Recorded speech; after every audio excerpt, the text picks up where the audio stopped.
शिक्षा अथवा लौकिक ज्ञान का प्रसार। शिक्षा का व्यापक प्रसार पाश्चात्य राष्ट्रों की प्रगति का रहस्य। पश्चिम और पूर्व में केवल इतना अंतर है कि उनमें राष्ट्र भाव व्यापक है, जबकि हमें नहीं, अर्थात वहाँ शिक्षा में सभ्यता जनसाधारण तक प्रवेश तक कर चुकी है। अमेरिका और भारत के उच्च वर्ग को एक समान है, किंतु दोनों देशों में निम्न वर्गों में अवकाश पाताल का अंतर है। अंग्रेजों के लिए भारत को जीतना इतना सुगम क्यों हो सका? क्योंकि वहाँ राष्ट्रीय की भावना सबसे जागृत है, हमें नहीं। हमारे यहाँ से एक पुरुष का तिरोधान हो जाता है,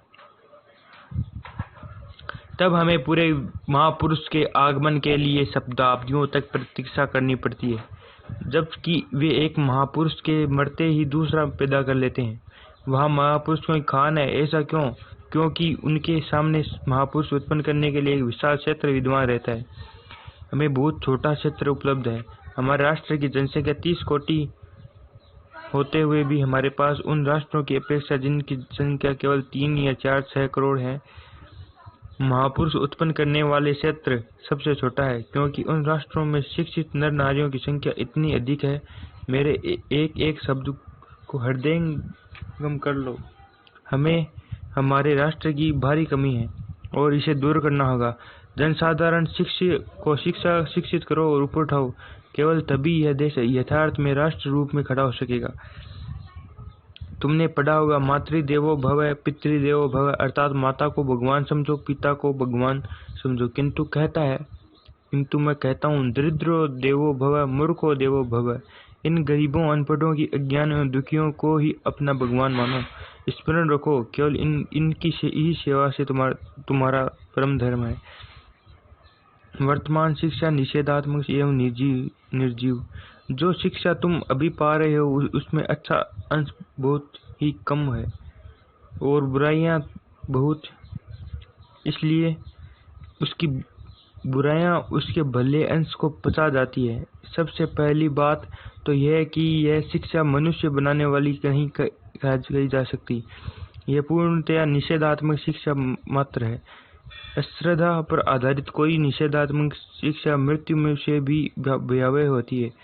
कोमलमती बालक पाठशाला में भर्ती होता है तो सबसे पहली बात उसे सिखाई जाती है कि मेरा बाप मूर्ख है। दूसरी बात यह सिखाता है कि मेरा दादा पागल है। तीसरी बात, मेरे जितने शिक्षक और आचार्य हैं वे सब मिथ्यावादी है। एवं चौथी बात, मेरे समस्त धर्मग्रंथ गपोड़बाज है। इस प्रकार की अश्रद्धापूर्ण बात सीखने को वह जब तक 16 वर्ष की अवस्था को प्राप्त करता है तब अश्रद्धाओं का निर्जीव निरालंब ढेर मात्र रह जाता है। हमको यह कभी नहीं बताया जाता कि हमारे देश में महापुरुष पैदा हुए हैं। हमें कोई भी ठोस ज्ञान नहीं सिखाया जाता। हम यह भी नहीं जानते कि अपने पैर का ठीक प्रकार से उपयोग कैसे करें।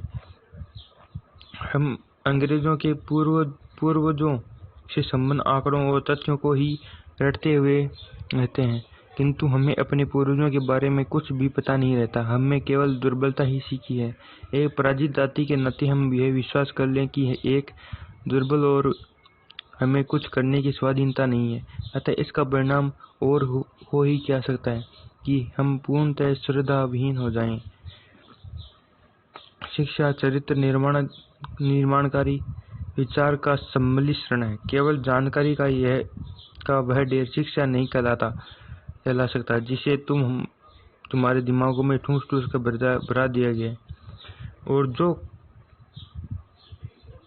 और जो बिना आत्मसात हुए वहाँ जीवन भर उपद्रव मचाया करता है। हमें विचारों को इस आत्मसात कर लेना चाहिए कि उनके द्वारा हमारा जीवन निर्माण हो सके, हमारा चरित्र गठन हो सके और अपने जीवन चरित्र का गठन कर सकें तो मनुष्य की अपेक्षा कहीं अधिक शिक्षित हो, जिनसे एक पूरा का पूरा पुस्तकालय कंठस्थ कर रखा हो। अतः हमारी लक्ष्य की यही है कि हमारे देश की संपूर्ण लौकिक और परमार्थिक शिक्षा हमारे हाथों में हो और यह शिक्षा हमारी राष्ट्रीय आवश्यकताओं के अनुरूप हो। जहां तक संभव हो सके राष्ट्रीयता पद्धति से कहीं भी दी जानी चाहिए। गरीबों को पढ़ने की कठिन समस्या। गरीबों को शिक्षित बनाने के मार्ग में बड़ी कठिनाई है। यही है कि कल्पना के लिए यदि हम प्रत्येक ग्राम में निःशुल्क विद्यालय खोलने की स्थिति में पहुंच जाएं, तो गरीब लड़के या उस विद्यालय में आने की अपेक्षा आजीविका के लिए हल चलाना ज़्यादा पसंद करेंगे। न तो हमारे पास पर्याप्त धन है और न उन्हें विद्यालयों की ओर आकृष्ट करने में ही सफल हो सकते हैं। अतः इस समस्या का कोई हल नहीं दिखता, किंतु मैंने उसका एक हल खोजा है जो इस प्रकार है। तो दोस्तों प्लीज़ यार चैनल को सब्सक्राइब कर देना ताकि आने वाली वीडियो आप नहीं देख सके। थैंक यू दोस्तों।